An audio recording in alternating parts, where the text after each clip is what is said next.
Menjalani hidup bukanlah permainan keberuntungan. Kalau kita menginginkan sesuatu, kita harus memperjuangkannya. Assalamualaikum warahmatullahi wabarakatuh. Ahlan wa sahlan di channel Keluarga Bun Ai. Keluarga yang bercita-cita selalu bersama sampai surga. Amin amin ya rabbal alamin. Kita pasti pernah lihat ya beberapa artis yang dulunya bukan siapa-siapa tapi Allah viralkan ya menjadi luar biasa.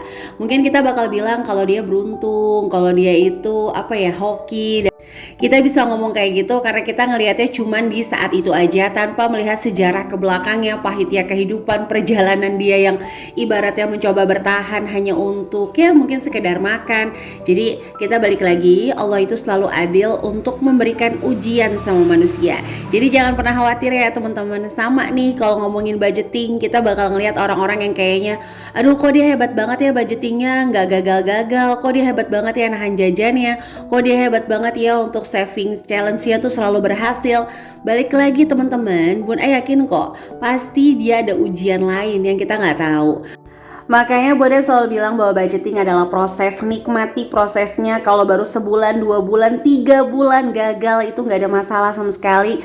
Yang ini gagal, kita coba lagi metode baru, kita belajar lagi. Intinya jangan stuck untuk menambah ilmu. Karena kalau udah ngerasa stuck nambah ilmu, itu khawatir banget kita ngerasa pinter yang ujung-ujungnya jadi keblinger sendiri. Ada nggak yang sama kayak gitu? Boleh ya tulis-tulis di kolom komentar. Jadi untuk hari ini Bunda mau sharing gimana sih cara Bun Ai ngebagi-bagi nih antara penghasilan Bun Ai, penghasilan Pak Suami, atau penghasilan dadakan kami. Nah mudah-mudahan video ini ada inspirasi yang bisa diambil. Tapi sebelumnya mohon maaf, tidak ada maksud apapun, apalagi untuk pamer ya segala macam, karena masih banyak banget yang jauh di atas Bun Ai untuk penghasilannya, apalagi di media sosial ini. Bun Ai itu benar-benar masih receh, dari mulai editannya, dari mulai ide-idenya, itu kalah banget sih sama teman-teman yang lainnya. Oke, jadi Bun Ai sebelumnya juga minta maaf nih kalau videonya tuh pencahayaannya agak kurang stabil dan kurang enak dipandang mata. Suara apa itu ya, kayak suara pesawat lewat rumah Bun Ai. Tapi bukan landasan ini ya, pas pesawat terbang. Entahlah ya suara apa teman-teman ya. Oke, jadi kenapa? Karena emang ring light ini udah berapa kali patah, mulai dari yang ditaruh meja, mulai taruh di atas gitu ya, tetap aja kayak kalah sama Baby Agni. Mau marah nanti dipikirin lagi, kita kan berkarya untuk anak, masa jadi marahin anak. Ibaratnya gitu, jadi terbolak-bolak nanti ya. Oke, jadi di sini fokuskan pada langkah untuk mengenal kebutuhan dan tidak membuka pintu hutang walau sedikit. Jadi kalau menurut Bun Ai pribadi, teman-teman yang pemula untuk budgeting, please banget lakukan step by stepnya secara berproses. Jadi kalau saat ini lagi ngerasa punya hutang yang banyak banget, ya udah fokusin ke hutang jangka pendeknya dulu. Baru nanti naik level ke hutang jangka panjang sambil nabung. Jadi kalau ditanya, Bun Ai lunasin utang dulu atau nabung dulu? Bun Ai selalu bilang kalau hutangnya jangka pendek itu lunasin dulu. Tapi kalau hutangnya jangka panjang, sebagai contoh nih KPR, kendaraan, itu kan waktunya memang panjang ya teman-teman. Itu boleh beriringan, jadi sambil cicil sambil nabung. Nanti kalau ada kesempatan boleh nih boom untuk cicilannya sehingga tenornya jauh lebih cepat lagi. Oke, kita bikin budgeting sama-sama yuk. Dari mulai pertama menuliskan seluruh income teman-teman. Nah, kalau Bun Ai di sini ada 3 income, yaitu penghasilan tetap di mana gaji Pak Suami itu selalu sama setiap bulannya. Yang kedua adalah penghasilan sampingan. Jadi income-nya Bun Ai pribadi ada dari Shopee affiliate, endorsement YouTube, terus ada dari kelas Smart Mom Class, ada juga promotion paid. Nah, itu ibaratnya yang Bun Ai rutin lakukan gitu ya. Ya, kadang-kadang besar di sini, kecil di sini. Tapi alhamdulillah kalau di total secara keseluruhan sih nyarisnya rata-rata sama untuk jumlahnya. Jadi kalau income istri atau income Bun Ai pribadi itu Bun Ai selalu ngumpulin dulu teman-teman, dari tanggal 22 menuju tanggal 21. Teman-teman YouTuber tahu lah ya kenapa tanggal itu yang dipilih, karena memang tanggal itu adalah tanggal gajian para YouTuber. Jadi YouTube itu bayar kita di tanggal 22, maksimal di tanggal 25, tapi jarang banget sih. Biasanya di email tanggal 21, tanggal 22 udah ditransfer ke rekening, atau bahkan jauh lebih cepat dari itu. Alhamdulillah nih, YouTube tipikal yang gajiannya jarang telat kalau menurut Bun Ai ya. Nah, Bun Ai mau menekankan di income sampingan dulu ya, karena kan kalau income tetap mah udah pasti jumlahnya. Nah, bagaimana Bun Ai untuk menggaji diri Bun Ai sendiri adalah mengumpulkan dulu teman-teman. Jadi Bun Ai tuh nggak langsung misalnya dapat dari endorse terus langsung jajan atau langsung dibeliin apa-apa gitu, enggak. Dulu seperti itu. Jadi setiap dapat uang, Bun Ai ngebidik kebutuhan pelan-pelan, entah listrik, entah sayur, entah bulanan. Tapi alhamdulillah setelah sekarang ini ya, jadi 1 bulan Bun Ai full pakai gaji suami dulu. Nah, income-nya Bun Ai kumpulin dulu nih dari tanggal 22 sampai tanggal 21. Terus begitu, baik dari kelas, dari endorsement, dari Shopee affiliate, semua Bun Ai kumpulin sehingga nanti tanggal 21 adalah tanggal gajian Bun Ai. Nah, biasanya tuh ada targetnya, misalnya sekian gitu. Kalau udah lewat dari target tersebut, Bun Ai biasanya refreshing juga sama anak-anak. Entah mungkin jajan-jajan, tapi Bun Ai usahainnya refreshingnya itu masih yang manfaat ya. Contoh misalnya kita belanja bulanan sambil beli snacknya anak-anak nih dalam jumlah yang banyak, sehingga nanti kalau bekal sekolah tuh nggak keder lagi. Atau misalnya anak-anak mau makan di mana nih, itu biasanya kita lakukan seperti itu di tanggal sebelum gajiannya Pak Suami. Kenapa? Karena biasanya kalau tanggal gajiannya Pak Suami itu ke depannya 25 ke sana terus gitu. Itu udah full banget. Paling sepi-sepi lagi di tanggal 10 atau 15. Nah, tanggal full itu Bunda biasanya menghindari untuk keluar rumah.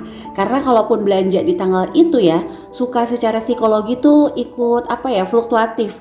Kadang-kadang ngeliat orang trolinya banyak, kita kayak kok belanja aku cuma sedikit ya. Kayak gitu teman-teman. Dan alhamdulillah karena ini udah berjalan sekian bulan, makanya Bun Ai tuker, dimana gajian Bun Ai mengcover seluruh kebutuhan rumah. Nah, gajiannya Pak Suami ini nih ya ibaratnya yang kita tabungin, baik pendidikan anak-anak, investasi, atau ada pengeluaran besar dadakan. Atau mungkin kalau ternyata dalam income Bun Ai nggak cukup, kita juga ambil dari Pak Suami. Jadi nggak terlalu saklek juga, tapi kita berusaha untuk menstabilkan income kita gitu teman-teman. Dan ternyata metode dibalik ini, di mana penghasilan sampingan yang fluktuatif dipakai untuk kebutuhan, itu benar-benar lumayan menstabilkan mood Bun Ai dan Pak Suami untuk mencari income di luar gaji tetapnya. Dan yang ketiga adalah income dadakan. Biasanya ini kita dapat itu kayak iseng-iseng berhadiah. Kita suka posting-posting rumah gitu ya. Teman-teman tahu lah kalau jual rumah tuh kan nggak mesti laku setiap bulan, tapi kadang-kadang bisa laku sebulan 2 kali. Jadi tergantung aja, kadang gak laku-laku. Pokoknya ini sifatnya dadakan yang memang usaha bareng-bareng. Jadi kadang Bun Ai posting di WhatsApp, suami juga posting di WhatsAppnya ya. Balik lagi, ini masih kayak recehan kita juga ya teman-teman. Nah, kalau udah kayak gitu biasanya 80% langsung kita investasikan, yang 20% kita buat self reward. Karena emang ini adalah cara kita untuk healing tanpa stres ganggu anggaran. Oke, kita langsung masuk ke poin bagaimana cara Bun Ai membagi-bagi ya.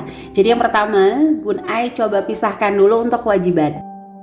Nah, untuk cicilan untuk saat ini memang nggak ada, bukan berarti kedepannya akan nggak ada terus. Bunda juga bukan tipikal anti nyicil, tapi memang usahain banget nggak ada riba gitu ya teman-teman. Nah, untuk saat ini nggak ada. Terus misalnya kewajiban lagi adalah SPP anak.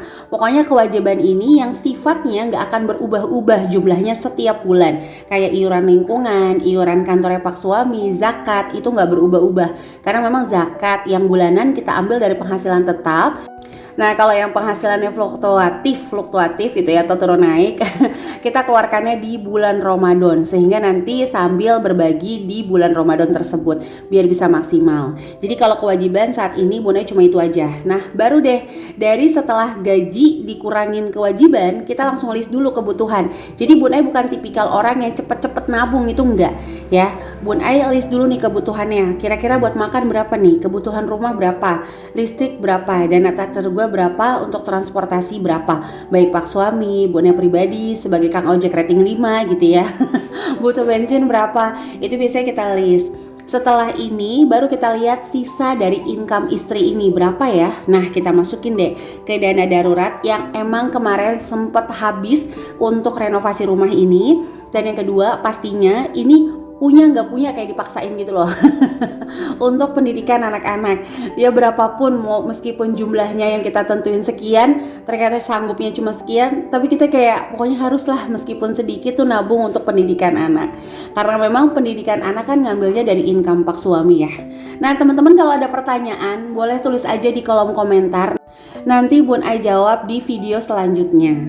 Baru deh kalau ada sisa saldo, Bun Ai masukin ke sinking fund, terus sama beli modal untuk usaha sampingannya istri. Tripod yang sering dipatahin baby Agni, pulpen yang kadang dimainin juga nggak tahu kemana arah rimbanya, dan berbagai macam. Saat ini sih emang usaha Bun Ai itu lebih kayak ke media dulu, tapi insya Allah kita coba lagi ngerancang untuk lebih ke produk juga. Doain lancar ya teman-teman. Pokoknya Bun Ai tuh selalu pengen setiap tahun tuh ada kegiatan tambahan, karena pastinya kan setiap tahun tuh anak udah mulai bertumbuh, jadi nggak terlalu apa ya bahasanya Bun Ai, kita ngelayanin banget gitu, kecuali hamil lagi melahirkan lagi itu nggak apa-apa, karena kan kebahagiaan dan amanahnya juga tambah lagi. Oke, sampai menit ini Bunda mengucapkan terima kasih dulu ya untuk teman-teman yang senantiasa mendukung channel sederhana ini. Like, comment positif, subscribe adalah mood booster terbaik bagi Bun Ai. Mohon maaf banget belakangan Bun Ai nggak bisa balas komentar satu-satu, karena kalau emang di YouTube keluarga Bun Ai tuh kayak komentarnya tuh mau ngebales dibatasin gitu teman-teman, nggak tahu kenapa. Dan bagi yang baru bergabung, jika berkenan ayo langsung tekan tombol subscribe dan menyalakan lonceng notifikasi sehingga nggak ketinggalan kalau Bun Ai upload video terbaru. Jika video ini dirasa ada manfaatnya, boleh bantu Bun Ai share ke seluruh sosial media yang teman-teman punya. Mohon maaf hari ini kita nggak sapa-sapa dulu ya. Next video kita bakal sapa-sapa lagi. Jadi ini yang bisa Bunda sharing untuk teman-teman. Intinya adalah menuliskan income dulu, lalu tuliskan kewajiban, lalu kita rancang untuk kebutuhannya, baru sisanya kita masukin ke keinginan. Sehingga kita tidak terburu-buru menabung, tapi nanti di akhir perjalanan kita ambil lagi.